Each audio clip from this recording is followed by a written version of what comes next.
Hey guys, want to tell you a little bit about what to do after you've read and highlighted all your research. Now, where we're picking up at this point, you should have printed up several research articles or magazine or newspaper articles.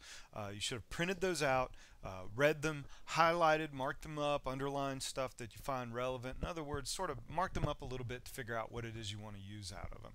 Now, if you look at my desktop, you'll see I've got two Word documents open. And one of these is going to be representative of your packet of research. If you'll see, I've highlighted a few things in here. I'm going to use that the fodder for my information. And my other document here is just an empty Word document. It's a fresh one. There's nothing in it. And I'm going to show you how to take all your information from these multiple sources, collate it into a single page, and at the same time make sure that all of your citation information is absolutely connected to the information.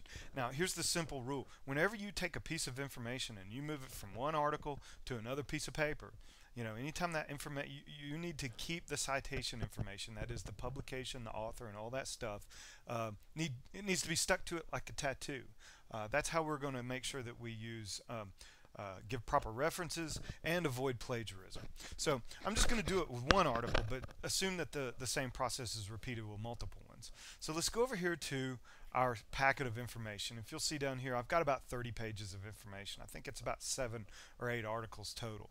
And again, as you skim through here, imagine that this is something that you have hard copy printed in your hand, and the highlighted stuff is something you did with a highlighter or an underliner. Now again, remember, what we're going to do first is make sure a heading for each article. So Jabbar Ferris is this guy's name. So first thing that we want to do actually is go ahead and just copy this right quick. Copy the research information. This is all going to be information from his source. But what I can also do is go ahead and enter this stuff into my a part of Word that's going to keep all my references in order, kind of like if you did bibliography cards in high school. It's just like that. So I'm going to switch up here to references.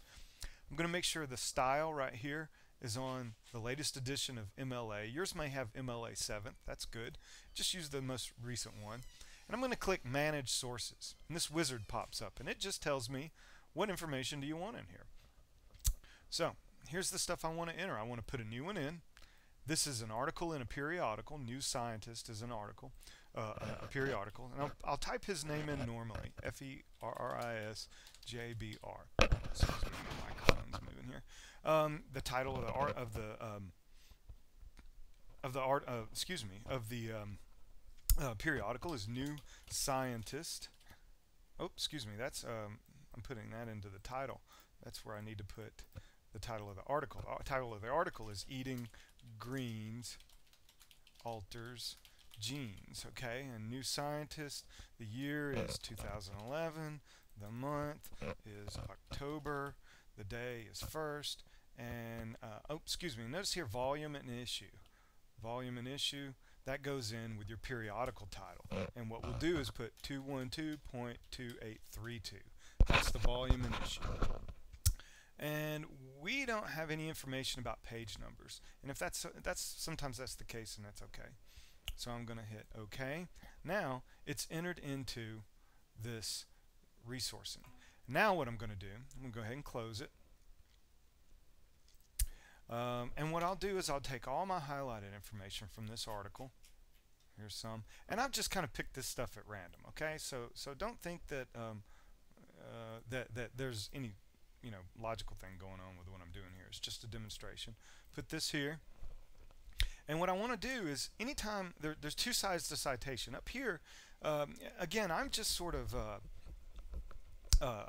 keeping track of my information right now. The stuff isn't all going into the paper like this, obviously, but what I want to do is make sure that my in-text citation is already there.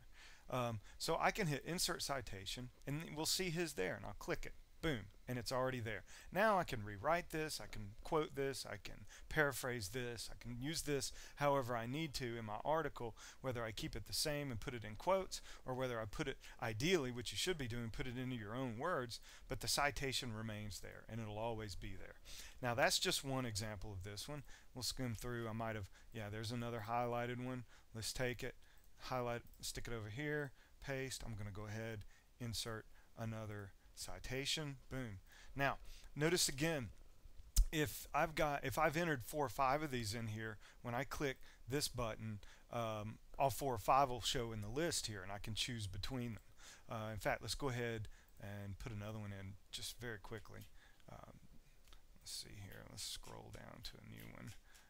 Here's the new one, the next one, and we'll take that and put it over here. Now there's 2 great things to do about this. First of all, you've got all that information in one page. Let's enter this in here. Add a new one. It's an article in a periodical. And whoops, edit. Here we go. The author, Brendan Borrell. Title is Food Fight.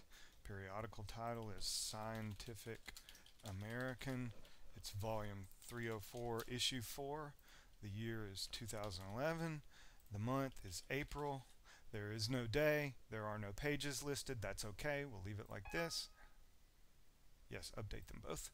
Okay, so now I've got this other one in here, and I can close this. Let's take our article, our stuff from there.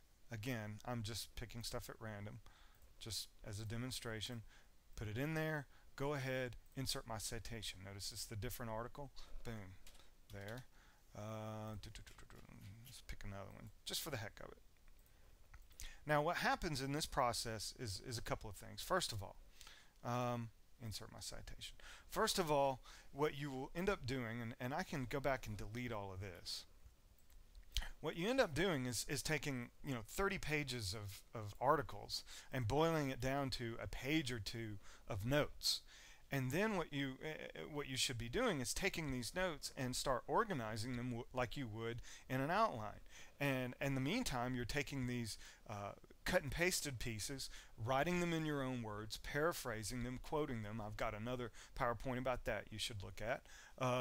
And making sure that I've put this stuff as much as I can into my own words, quoted when necessary, and our citations are already inserted, so we don't have to worry about that once we start writing the paper. If you try and, first of all, don't write your paper and think you're going to insert citations later. You won't know which information comes from where. But again, the idea here is to go ahead and take this information, begin putting it into your own words, and take this 2 or 3 pages of kind of extracted factual data and start organizing it according to the argument that you've already sort of maybe outlined, or maybe this is just, you're getting this organized to understand what your outline is going to be.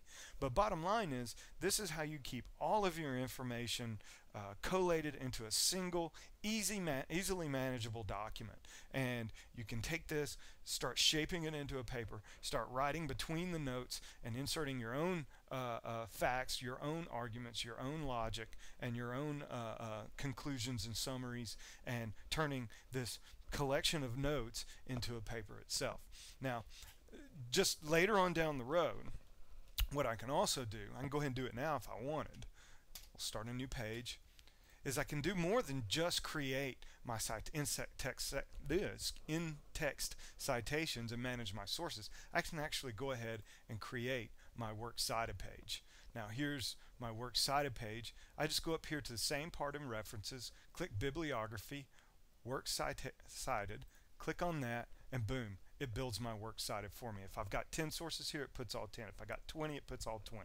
Now obviously this isn't exactly MLA format, so there are a couple of things I need to fix. I need to center this. Let's go back to home and get it fixed. It needs to be in the right font. It needs to be in Times New Roman. It doesn't need to be bolded. It needs to be changed to black. All of this stuff needs to be the same font as well. Times New Roman, hanging indent. Where's that?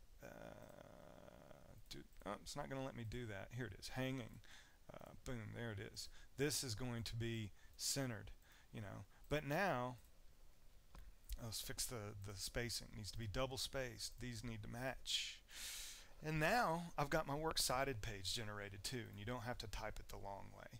So this is the basic, quick use of how to keep all your